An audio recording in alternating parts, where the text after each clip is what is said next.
صرف 5 منٹ کا مدرسہ قرآن و حدیث کی روشنی میں 5 رمضان المبارک۔ نمبر 1، اسلامی تاریخ۔ صفہ، عہد نبوی کی دینی درسگاہ۔ صفہ مسجد نبوی میں ایک چبوترا تھا جس پر کچھ صحابہ کرام دنیاوی جھمیلوں سے الگ ہو کر ہر وقت علم دین حاصل کرنے کی فکر میں لگے رہتے۔ ان میں ہر عمر کے لوگ ہوا کرتے تھے۔ انہی میں حضرت ابو ہریرہ رضی اللہ عنہ بھی تھے، جن کا پوری امت پر بڑا احسان ہے۔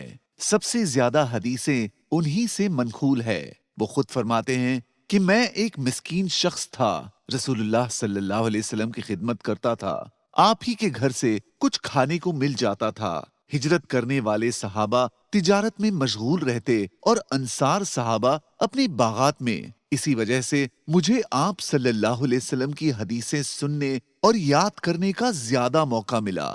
ان اصحاب صفہ میں کچھ تو وہ لوگ تھے جن کا قیام وہیں رہتا، اور کچھ وہ لوگ تھے جو باہر سے علم حاصل کرنے آیا کرتے تھے۔ کبھی کبھی سب کی مجموعی تعداد 400 تک ہو جایا کرتی تھی۔ نمبر 2، اللہ کی قدرت، زمزم کے پانی کی فضیلت۔ زمزم کا پانی پیدا کر کے اللہ تعالیٰ نے اپنی قدرت کا زبردست اظہار فرمایا ہے۔ رسول اللہ صلی اللہ علیہ وسلم نے فرمایا، زمزم کا پانی جس نیت سے پیا جائے اس سے وہی فائدہ حاصل ہوگا۔ زمزم کے پانی کی خاص بات یہ ہے کہ اس میں بھوک مٹانے اور بیماری سے شفا دینے کی بھرپور صلاحیت موجود ہے۔ نمبر 3، ایک فرض کے بارے میں۔ رمضان میں مسافر گھر لوٹ آئے۔ اگر کوئی مسافر رمضان کے مہینے میں آدھے دن سے پہلے مقیم ہو گیا اور اس نے دوران سفر روزے کو توڑ دینے والا کوئی عمل نہیں کیا ہے تو اس پر روزے کی نیت کر کے اس دن کا روزہ رکھنا واجب ہے۔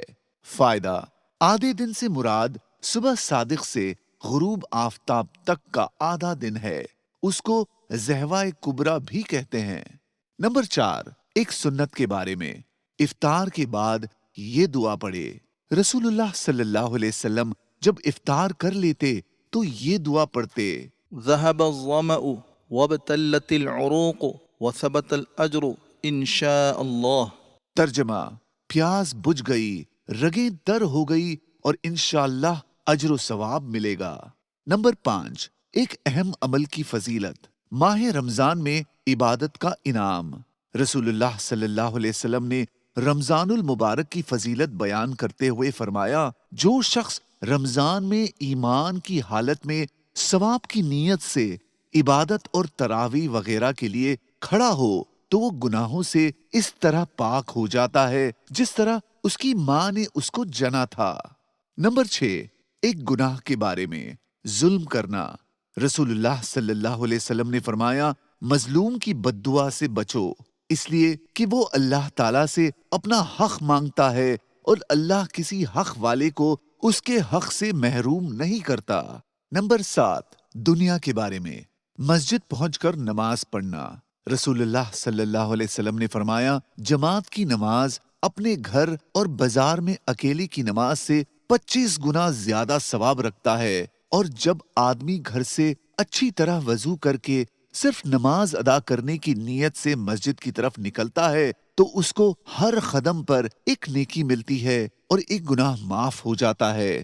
پھر وہ مسجد میں پہنچ کر نماز پڑھتا ہے تو جب تک اپنی نماز کی جگہ میں رہتا ہے فرشتے اس کے لیے دعا کرتے رہتے ہیں کہ اے اللہ اس پر اپنی رحمت نازل فرما، اے اللہ اس پر رحم فرما، اور تم میں سے کوئی جب تک نماز کے انتظار میں رہتا ہے تو گویا وہ نماز ہی میں ہے۔ نمبر 8، آخرت کے بارے میں۔ جنتیوں کا حال۔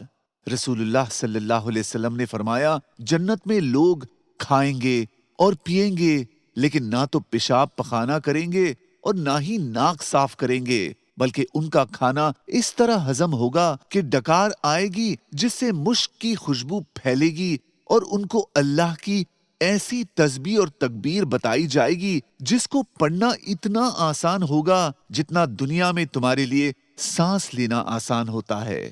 نمبر 9، طب نبوی سے علاج۔ اللہ نے ہر بیماری کی دوا پیدا کی ہے۔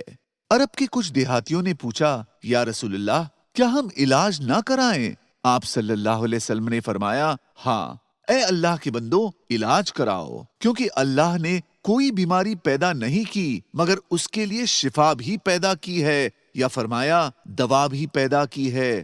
البتہ ایک بیماری ہے جس کی کوئی دوا اور علاج نہیں۔ لوگوں نے پوچھا یا رسول اللہ وہ ایک بیماری کیا ہے؟ آپ صلی اللہ علیہ وسلم نے فرمایا بڑھاپا۔ نمبر 10، قرآن کی نصیحت۔ جو بات کہو وہ کرو۔ قرآن میں اللہ تعالیٰ فرماتا ہے، اللہ کے نزدیک یہ بات سخت ناپسندیدہ ہے کہ تم ایسی بات کہو جو کرو نہیں۔ جزاک اللہ۔